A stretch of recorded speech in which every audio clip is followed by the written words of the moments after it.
G'day and welcome back to my channel. Are you a live streamer looking to seriously level up your audio game? Tired of fumbling with software mixes, dealing with computer buzz, or wishing you had instant access to sound effects and music? Well, you might have seen this little box floating around, the Rodecaster Duo. This isn't just another audio interface. Rode calls it an integrated audio production studio, and after spending some time with it, I can tell you it's packed with features that feel like they were specifically designed for us content creators and live streamers. But is it right for your stream setup? Let's unpack why the Rodecaster Duo could be the amazing tool you've been dreaming of. First off, let's talk about the core audio quality. Preamps. These aren't just good, they are incredibly quiet with high gain. With up to 76 dB of gain, they can power any microphone you throw at it, including notoriously quiet mics like Shure SM7B, without needing an extra booster like a cloud lifter. That means simpler, cleaner setup. Once your mic is connected, the Rodecaster Duo offer studio-grade AFX audio processing. These include essentials like compression, noise gating, de-essing, and EQ for each channel. What's game changing for live streamers is that this processing is applied directly to your voice before it even hits your stream software like OBS, Meld. You get the nice compressed podcast voice with improved articulation and clarity, helping you sound like a professional to your live audience. You can use presets or dive into advanced settings for detailed control. The touchscreen interface is intuitive, and you can even adjust settings using the tactile knob. Where the Rodecaster Duo truly shines for live streamers is its interactive elements, like the smart pads. Out of the box, they have some built-in sound effects and music, but the real power comes from customizing them via the Rodecaster app. I will have a link down below. You can drag and drop your own sound files, sound effects, intro music, stingers, audience reactions right into these smart pads.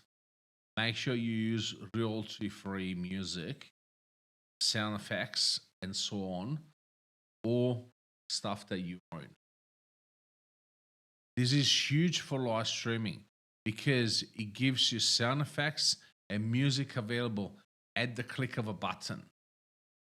You can instantly trigger sounds to react to chat, add background music, spicing up your content in real time. Beyond sound effects, the pads can also trigger on-the-fly effects like pitch up, monster, or robot voices, adding a fun twist to the stream. By the way, the Rodecaster Duo in this case is also replacing softwares like Voice Mod, Dubbing AI. I will have a video linked up there, but basically all in one machine. You have 4 pages of 6 smart pads each, so a total of 24 smart pads. You can even change pad colors for organization. Also, the pads support MIDI, which means you can also connect it to StreamBot, video pending. The connectivity is incredibly versatile. You have 2 XLR inputs, but also you can connect wireless microphone directly to the Rodecaster Duo, and the board itself acts as a receiver. This is perfect if you need to walk around or have a guest to use a wireless mic.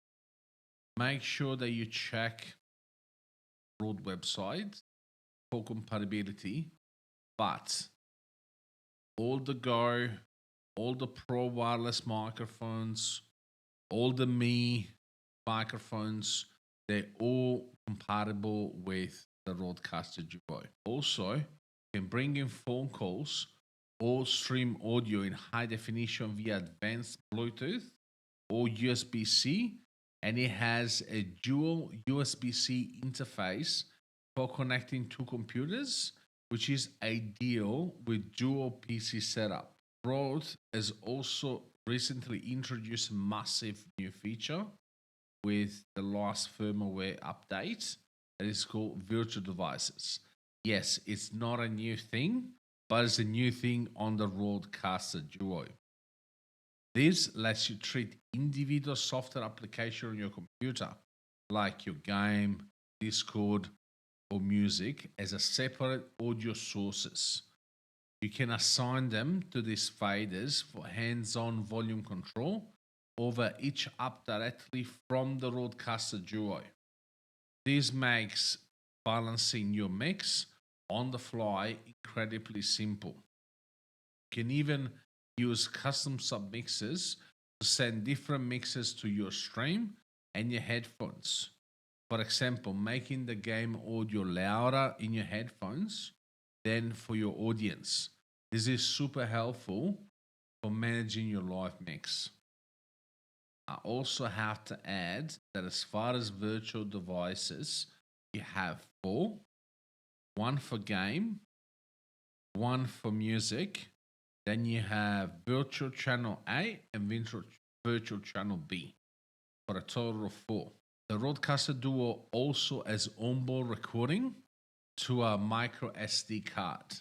This is good if you're recording talking and videos, and or you just want to edit your audio separate from your video in softwares like Audacity, and then adding it to DaVinci Resolve to further edit your video.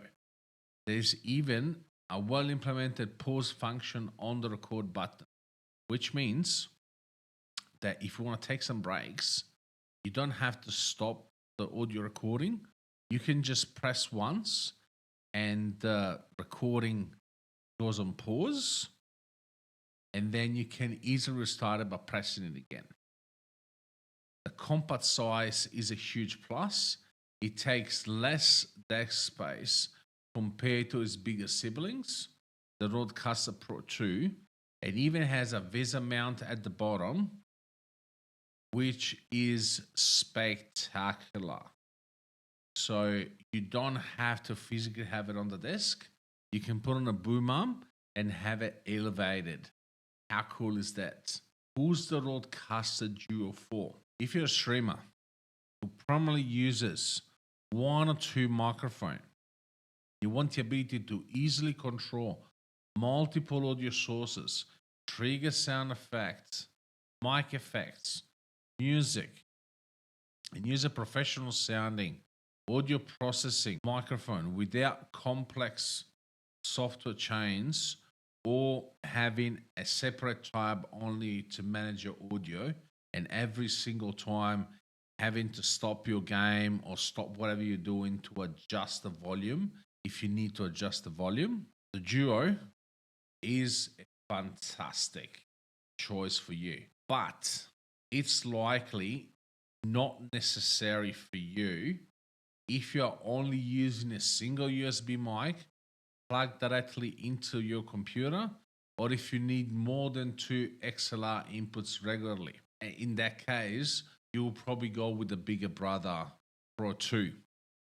At around 450 USD, it's an investment, but for the product that you get, the money are worth it. So what do you think? Is the Rodecaster Duo the missing piece in your stream? Let me know in the comments below. Also, below you find as well the link to my link in bio and my kit.co, where you can find the updated prices and potentially get your own as well. Before I close this video, I just want to give a couple of feedback.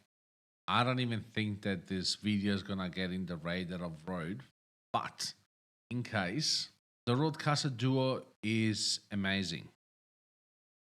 I only have one beef with it. Now, I appreciate having a lot of routing outputs, which is incredible. But there are a few things that I would change. For example, mostly once you enable advanced routing, which means that you also have your virtual outputs, to be able to have the main mix that go to your PC as the main mix on the actual mixer, and then to have headphones one as monitoring, and then with the button at the top that toggles the settings.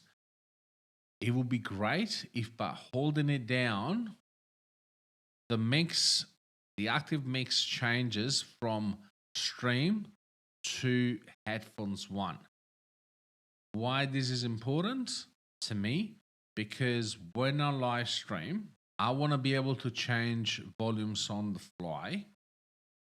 And I can, obviously, but the active mix is usually what is going to my head by default, not the one that goes into the stream.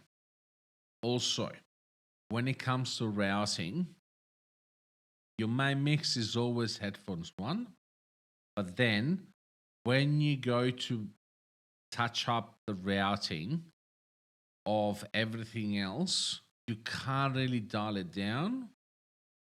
Let me explain. So you can set an offset, which is good. I really like having to put a offset. By offset, I mean if I set that the volume of that fader is 3 clicks up or 3 clicks down, when I move the fader, it's gonna go up or down with the fader, but still staying 3 clicks from the level of the fader. What I would love to see instead is main mix to your headphones, fine. You have it as it is, but by holding the button down at the top, you switch to the mix that goes to your stream, and there's no offset. The fader goes to control the mix on the stream. And then holding it down, hold the button at the top down again, I go back to my headphones. So effectively, I'm happy to have offsets for all the rest of the outputs, but not for the main mix and headphones one, which is the one that we use the most. Just having a way, instead of setting a static offset in the settings of the app, being able to actually change the volume of stream mix and headphone mix directly on the device. Because the whole point of having a device like this is that you don't have to open the app, because all the settings are on the device. If you like this video, I'm sure you will like one of the videos on the side. Until next time, hooroo mates.